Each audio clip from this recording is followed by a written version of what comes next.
Okay, super fast grass texture and grass. So this is really easy. It's 100% procedural. I started with a plane, gave it some segments, not too many. Okay.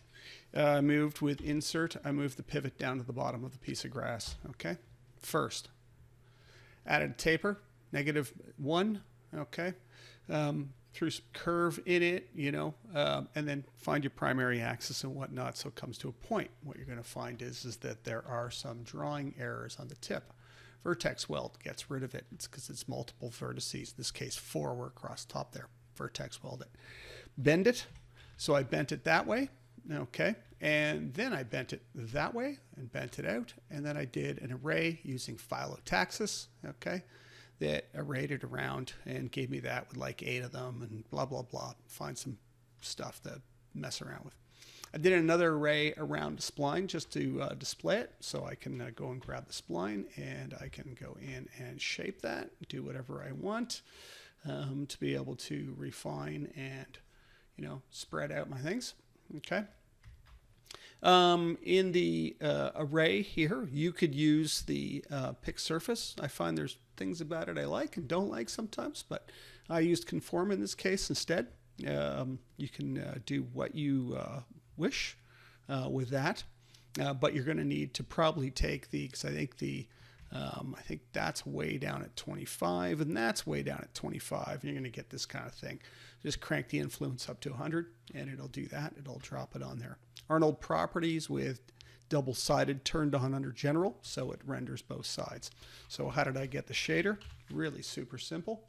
Material, composite, OSL composite. Okay, so it's got the 2 layers. OSL curve, color curve.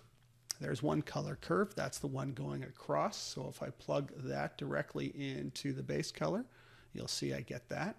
If I drag this one and put it into the base color, it's dark green to yellow at the top. In here, I just go and do an average. So I'm going to put the top layer onto the bottom layer with an average color. And that average color gets me, something that might look like that. I could take this one and make it even darker at the bottom, and it'll darken out the bottom or do whatever I want, to it, sort of thing. And the trick here is making sure that one is on vertical and one is on horizontal, so that they're one's going across this way, one's going end to end. And, how much more do you need, really, for grass if it's going to be plastered everywhere? You might want to texture it. All you got to do is texture one leaf and then, go ahead and populate your scene with them. So if you're taking it over to substance, only send over one leaf, not this whole bunch. Just simply send over the one right there.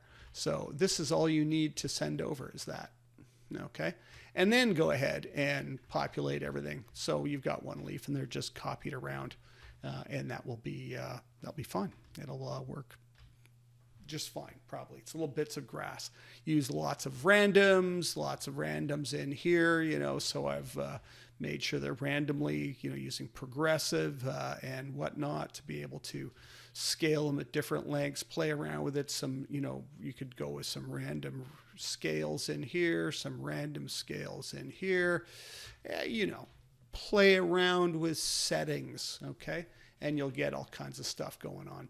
And, there you go, grass.